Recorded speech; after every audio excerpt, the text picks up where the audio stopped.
Street. Yeah, he too. Watching Nightmare on Elm Street. That's Yeah. what he watching, Nightmare on Elm Street. Yeah. You don't scare him? No, They like that kind of stuff. Child play. Chucky, what's his name? Chucky. That's his favorite. That's his favorite show. Well, let's get it on. Yeah, here's a rubber band. Take me 2 dopes. Thank you. Pump me ups. Keys. All right, let's roll. Sorry to keep you waiting. I guess we had to wait till everybody get here. Delilah should have told the crew.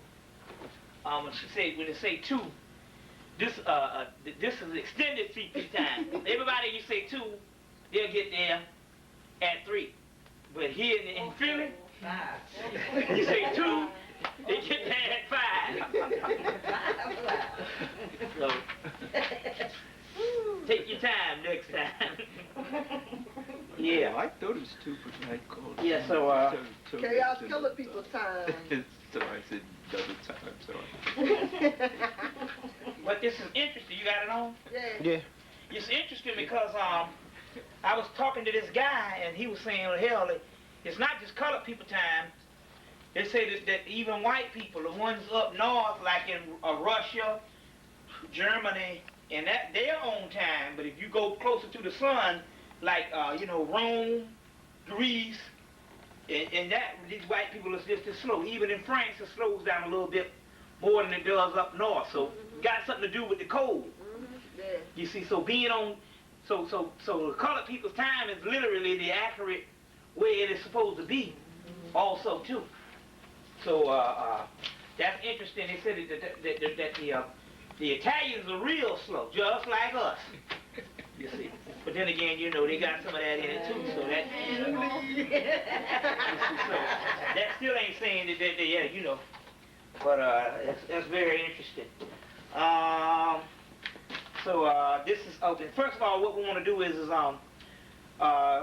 we want to rededicate this. Well, we dedicated that to Scott Joplin yesterday, but we also want to dedicate this lecture to Sister Delilah, and also understand that this is the special birthday edition lecture also, because it was her birthday yesterday too. This same lecture is all about part of that series. You see what I'm saying? Chaos Code and the Dracula Particle. If we just have to name it, it's a lot more than just that. But anyway, if we have to name it, that's what we have. So we do have, like I said, so that makes it real special to do this on the birthday. This is basically one of the few house lectures I do in the country. Also, we want to welcome Brother Booty Adams from Baltimore and his crew. I spoke with him the last time I was in Baltimore. I spoke with him, about a year ago? Yeah, so he came up, so we got a Baltimore crew, so that makes it even much more special. In the house. You see what I'm saying? Yeah. So we want to give a shout out to them also too, for coming all the way up and all, and just basically. And basically, it's just a matter of, it's how many. These lectures are great because how many days do you get something to do that consists of black information, period? It's like it comes once in a blue moon now. But then again, on the other hand, we don't have elaborate lectures anymore that's doing every week, because it's already dwindled down from the damn the chumps to the monks. You see what I'm saying? Right. So the chumps is kind of petered out, and now we just got the ones in for the long haul. The warriors. You see what I'm saying? Yes. Right. The ones that realize that outside of this type of consciousness, really they don't have nothing else better to do, and there's nothing really left outside of this. That's right. Ain't Most nothing. most people think that at first they realize, they think, oh well, this conscious thing, we go do something black. They think it's something you do in addition to whatever you're doing.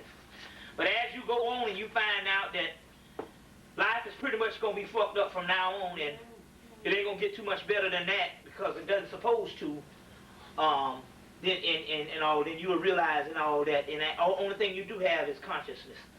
And as usual, we're not trying to make so much of a comfort zone, but you just try to carve your niche and roll with the punches. You know what I'm saying? While you're still here, because it's still hard. But then again, the best way to do that is, don't expect shit.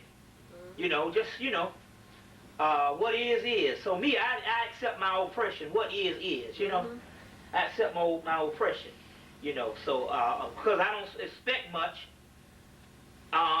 nothing really disappoints me, on that particular level. You see what I'm saying? But we do know that we're not going to get complacent. We are tired of, sick and tired of being sick and tired. Goddamn right. You know what I'm saying? So we are tired of this bullshit. And not so much just the white man, because we've been dealing with the white man all our life, but Negroes remind you of how tired you are of this type of shit in your everyday life and all. The white boy, you grew up with that, and basically he's been a rebel without a pause since the beginning. So I mean, it's really no hard feelings and nothing new when he tell you for the umpteenth time that he don't like you. But it's black people is the ones that really make you pull your damn hair out. You know what I'm saying? Pull your hair out. But as we go on, we're gonna pour this libation and give God this, and also give them theirs, and get some energy in the room, and get some energy in the room, and basically make Sister Delilah's birthday a special one anyway. I mean, how many people get a lecture for their birthday? So that's pretty good. You know what I'm saying? Just so happen to fell that way also too. Just so happen to fell that way also too. All I do is lecture. Only thing I do is lecture. But I believe it or not, I'm in real big demand as far as I got a lot of people looking for me all over the United States to to do lectures. What I have to do is I basically take my time and spread them out throughout the entire year. You see what I'm saying? So, a lot of the tapes, a lot of people I think I got a couple of new fan clubs, and a lot of people in Oakland, Los Angeles, Kansas City. Like I said, a lot of people are looking at the tapes and all, because I think it has something to do with a lot of the brothers in the military. Is, other than the conscious community, but like places in Kansas City and places where you normally wouldn't have it. You see what I'm saying? You normally wouldn't have it and all. Those tapes are getting up there. Now, I went to Milwaukee recently, and it's the community that's conscious there. It's a small community, but they're real conscious because everybody is so dead. We're talking about like this interracial thing, boy, is like, it's rampant. I mean, it's like, you can't, you know how sometimes you go out a place and you won't see an interracial couple? It's almost impossible to go out your house and don't see an interracial couple. So, it's real bad up there and all, but I was in Indianapolis about 2 weeks ago and all, and that's the Indiana 500, so we talking about real redneck crackers and their race cars and stuff like that, so brothers catch a L down there too, you see. But one thing about it, wherever I go,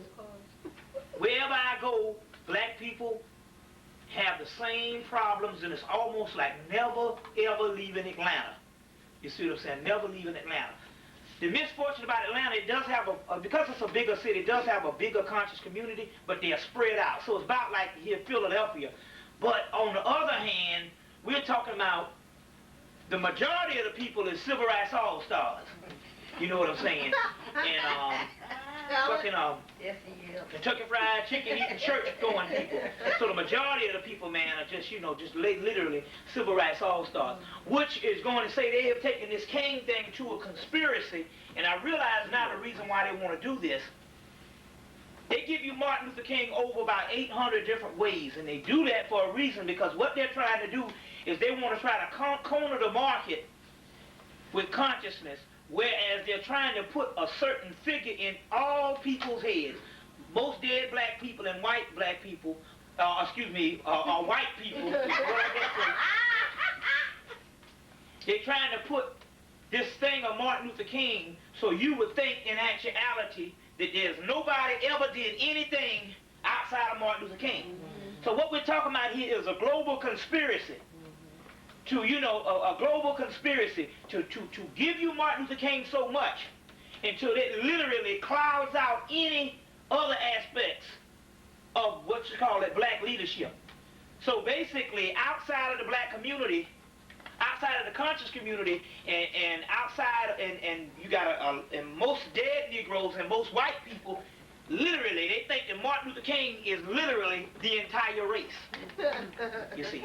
And so, basically, even Chris Rock talked about that. The only thing I knew was Martin Luther King. Yeah. So basically, there's a science to that because they do it over and over and over again. That's all you hear. Yep. And I don't know if it's big up here, but especially down there, everything is fucking king. You see what I'm saying? Everything is king. And so this is a science that they're actually doing. No white person loves a black man that much to pump that up. You see what I'm saying?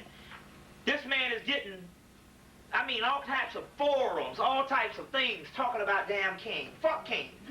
You know? But the key is, this whole shit, you see, is to cloud out any black existence.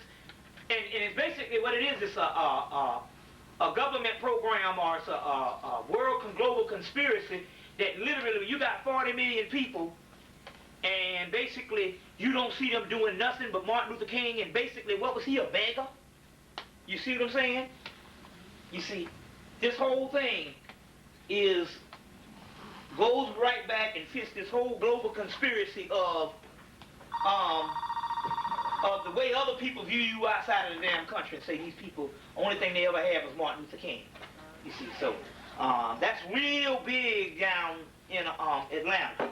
Real big down in Atlanta. Now they had Bishop Tutu that spoke at the King. They got this dignitary thing they have in Atlanta, where they have all these dignitaries, white mothers, vice presidents, of people. They come and they go down to the King Center on Martin Luther King's birthday, and that day, if you a member of the church, you can't get in for the white people.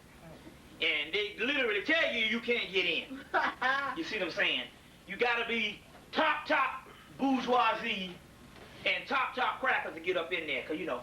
So anyway, they had Bishop Tutu, and he was talking about how great this country was, and how God has a plan for this country, and how great this country was. And I'm like, wait the fuck a minute, wait a minute.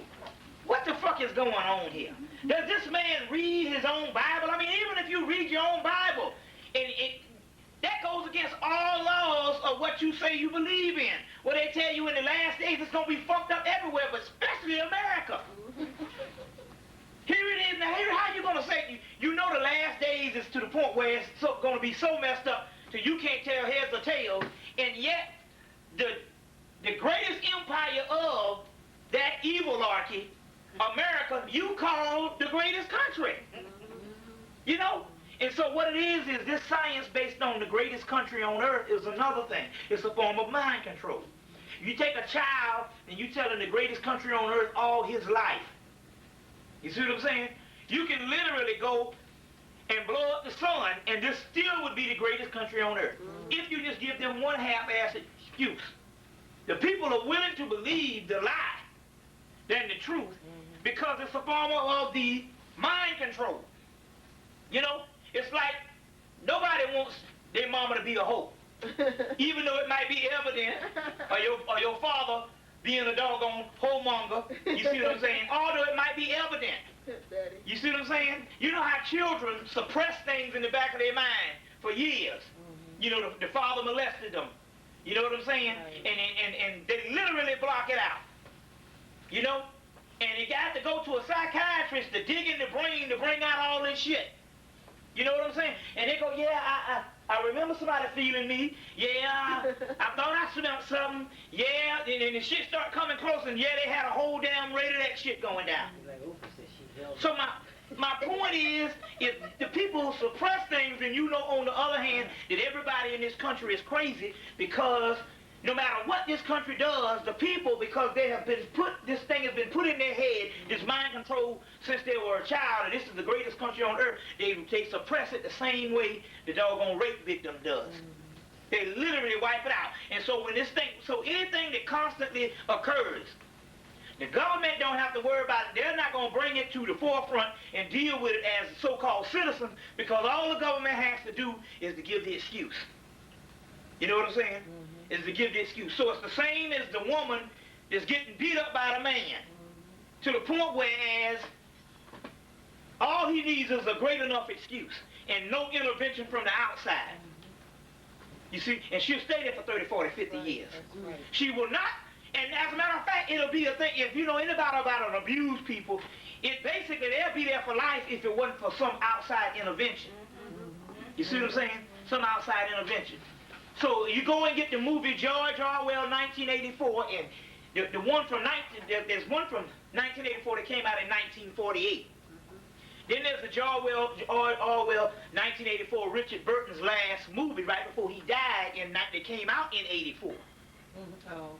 Then there's the updated version, which is Demolition Man, which is the same movie in 1993, which the second part of that is Judge Dredd, 1995. You see what I'm saying? All of that is the same thing, but as well as the movie Running Man, Part 1, and then Total Recall Part 2, 3 years later.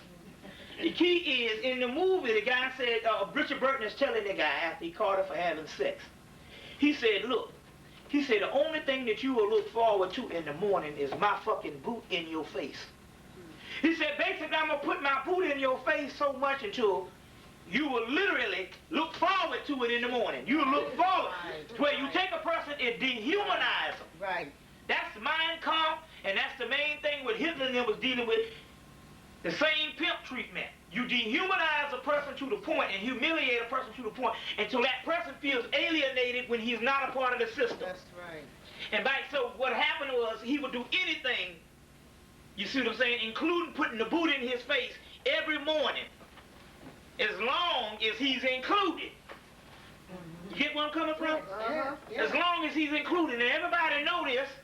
Right now, if anybody ever had a damn job or either got fired or either the job ended or whatever, the first damn 2 weeks is difficult. Yes. Or staying there for home. Idleness almost kill your ass. And anybody know that, that's, you know, you have to literally train yourself to get used to not working. And many people die. You get depressed and die. They get depressed and they die immediately. So we're talking about a form of mind control. Well, it's the same thing of being included into the American system. Most black people, other than to be those little old clandestine souls running around on the periphery, you call them homeless, or you just, you know, black people that just don't fit in the order of this working force. Some black people, they look and that scares them that they don't turn out to be that type of person that is not the conventional person or the practical person. You get where I'm coming from? It scares them, you know. And so therefore these people would do anything to be enclosed. Is it getting cold up in there or something? oh, I was getting ready to say shit. y'all just getting comfortable, okay. I turned the heat up. Yeah, but I'm just saying, you know, that's up to them, you know. You see, you will go to sleep, you get the heat going. But I don't know, that's up to you. If you get too cold, you know, we'll adjust it, you know. But anyway, what you have here is, you talk about a form of mind control, and that's what, and I wanted to really get into the manifestation act, because that's what's really happening, why we can't really get people to really understand shit. It's because, man, if the people are not a part of that system, man, the system is so powerful. You know what I'm saying? To be a part of something. You know what I'm saying? You go in the Marines and shit, and every time, I had a friend, I think I told you I had a friend, Mom went in the Marines, and every time he would see the flag, that motherfucker start crying. You see, this is a young nigga. He start crying. Every time he see the flag, he start crying because they programmed his mind.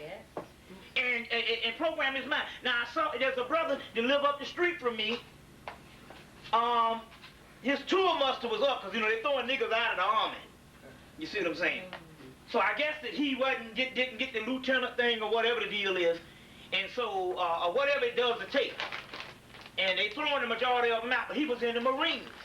And I see this brother, and I've seen this brother for 2 years, and at first, I said, yeah, that brother just got out of the Marine, you know, he still wear the clothes, the army clothes. And I've seen this guy since 95, and he's still doing it. He cannot adjust to outside life because he was a part of something, and they literally humiliated him or dehumanized him as having any outside thought. And so because he's not a part of that right now, he lives it in his own mind. You see what I'm saying? He lives it in his own mind. And I had an uncle who was the highest enlisted man, you know, you get the highest thing, and his wife made him get out. But he was miserable. And as a result, he was miserable. And as a result, he had to go back in. And he's still in there to this day. I think he had to go back in. I think he stayed out about a year. So my point is, it's the same scenario when they talk about mind control in America, why you can say or you can do anything, or America can do anything it wants to the people. The people will say, well, fuck it. We will turn a blind eye or a deaf ear long as we keep being included in this bullshit. And so black people are falling for the same okie doke. So that's what's actually going on. I want to put that out because I'm seeing now that everybody in this damn country is crazy. And so I said yesterday on the other tape, and I didn't stress it. When we say crazy, we use the word crazy so much that it becomes a play on words and it loses its meaning. But literally, everybody has some form of illness, some type of compulsive behavior, some type of schizoid, schizophrenic, whatever the deal is, behavior. Everybody is crazy, and black people now are literally going to certain secluded spaces in their mind and becoming these fictional characters. They're deluded. I see it in a lot of sisters too. Right. I see it in brothers. I see it in brothers, but I'm seeing it now in a lot of sisters that think they on Soul Train and shit. I see them every day, and you know how you can see some of them, and you be like, that motherfucker, that crazy. She be all pretty, you know, she look attractive, but it might just be a damn move, and you say, that mother, that crazy. And this shit jumps past age barriers. This shit, you have one in every damn age class. You say, wait a minute, that mother, that kind of crazy there. And they, you know, they fit into society well, but you can tell, and well, basically black people go, that motherfucker, they're kind of phony. You know, you ever meet a phony person? Well, that's what that's talking about. You see what I'm saying? But it's a form of a psychosis. Just, you know, form of a psychosis, you see. And so what it is that's the extreme case, when you can recognize it off the bat. But everybody in America has a part of this in them. Some just goes extreme. I see this brother, he's a homeless brother, but he always wears a suit and tie. And as long as he got on a suit and tie, he go to the Goodwill, as long as he got on a suit and tie and look like he a businessman, his suit might be 20 years old, his tie might be a fucking chest protector. That's his survival mechanism. That's his survival mechanism. It's no different than the damn security blanket. Yes, that's And he has a half pack full of grease. You see what I'm saying? He walks around and all, and you see him sitting out there, and he'll be reading something like, you know, he's, you know, waiting for the bus to get to his job, just like the businessman, and that's his survival technique. It's nothing, and basically what it is, he's a victim. You see, if he doesn't have that, he would fall apart crazy. Yes.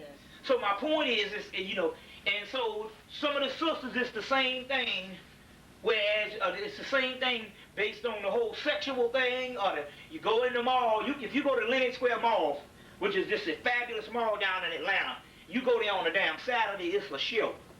You know, strings up their ass, all that shit. You see. But that's the madness. But it's the madness of this particular thing, and this shit cuts. This ain't no poor people now. This shit cuts past. You see, we talk about the pathology of the brothers and sisters in the damn projects, but we're talking about there's the same pathology that goes on. It just takes another form and another damn bracket. That's all. That's all. You see, takes another bracket. I'm telling you, if my girlfriend's mother, if you ever heard her, she talks in cliches. It's almost like she sat down and studied Beaver Cleaver's mother. Or, you know, the Brady Bunch people. Mother. It's like, and there's nothing out of line. She don't use her own discretion about nothing. You see what I'm saying? About nothing. It gets to the point where, as my girl got some school loans. She don't even give no, we gonna get a phone in about 2 weeks. She said, well, I can't even get this motherfucking fool my damn number. Because the bill collectors are calling the loan people to call, and she'll go and give them the number to get in touch with Ginger, because she's got this fantasy shit about doing the right thing. Doing the right thing according to white society, and she don't even know motherfucking white people don't do that. Yes. One thing Hakeem Malamuti said, white people don't follow the goddamn rules. Yes, that's right. Rules is made for us. That rules is made for us. They don't follow the rules. And we can't get this in our, we can't get this, you know, they don't follow the rules. But she'll go and she said, well, I can't get this motherfucker my number. She'll tell, she got the damn, all them skunks. She got school loan bills coming. She don't pay them. She got school loan bills coming to the house right now because the damn mama done gave the shit. So what I'm trying to say is, this is a form of insanity. You see, she doesn't do anything outside of what the society says. And the society is constantly never following the rules. That's one thing about white people. They don't follow rules. That's right. They talk that shit, but they never follow rules. Now, I'm on the bus the other day. Me, it's 4 black people on the bus, and the bus driver. So they got this thing you can't eat on the bus. Well, a nigga back there, he just chewing something. He ain't really got the plate out eating. He just chewing a little bit of shit, and the bus driver said, nah, hey, can't be eating on here. Oh, you know, he should get up the street again, and I'm gonna have to throw you off, you know, I'm gonna have to throw you off. I'm looking at this, and I look at this thing, I said, you know, this is some fucked up shit. I said, I can see if you have some white people on here, and the bus was packed, and the sign says it's unlawful to eat. But you got 4 niggas up on the damn bus, and you a fucking nigga. And I said, you know, it used to be a time when the slave master was away, we got the partying. You know what I'm saying? I mean, I said, this is fundamental that slaves knew to do this shit. You see what I'm saying? Black people knew how to do this when they was working for Whitey in the 30s, in the 20s, in the teens. I'm saying, all of a sudden, I said, ain't a white man face nowhere in sight. But they're still carrying out the white man. And this shit, laws. this law, and she back there hard, and I'm looking at this, and I said, you know, they train. They literally go, and not only that, they look, and when you fill out the shit, you question and answer, you test, and everything. They train, or they look for certain people with certain characteristics. Yes. And what it is what we're saying is this here. Yes. This white boy, for the last 300 years, has such a behavioral engineering program that they have studied our every move so much until it's like an advanced science. So just like, you know, when you would go and you would go in this research lab and you would just see all these manuals on all this physics shit. They got research labs on the behavior of black people. Yep. You know what I'm saying? That they have studied over the years, and all the corporations got this shit. So therefore, you can't find 2 niggas out of order. When you do, you know, it used to be, you know, back in the day, you find 2 or 3 niggas and shit, you can get the damn hookup. Fuck this white man shit. You know, but now... But when they do get those blacks that know who they are, they become afraid. They're not going to bother that black person that knows. That's true. When you know who they are, and know what they're doing, they're not going to bother you. They become afraid of you. Well, see, it's good you said that, because I thought of something, and I'm going to say it right after this. And we're going to put a line based on when the spirit ruling, you know, you got to do what you got to do. But this is key, too. I mean, the point I'm trying to drive home is the manuals, they have this shit down to a science. Now, it was here in Philadelphia that the guy was running. There was shit happened last year about the white boy was running. I think it was in Philly. The white boy, the 2 people running for damn some kind of office.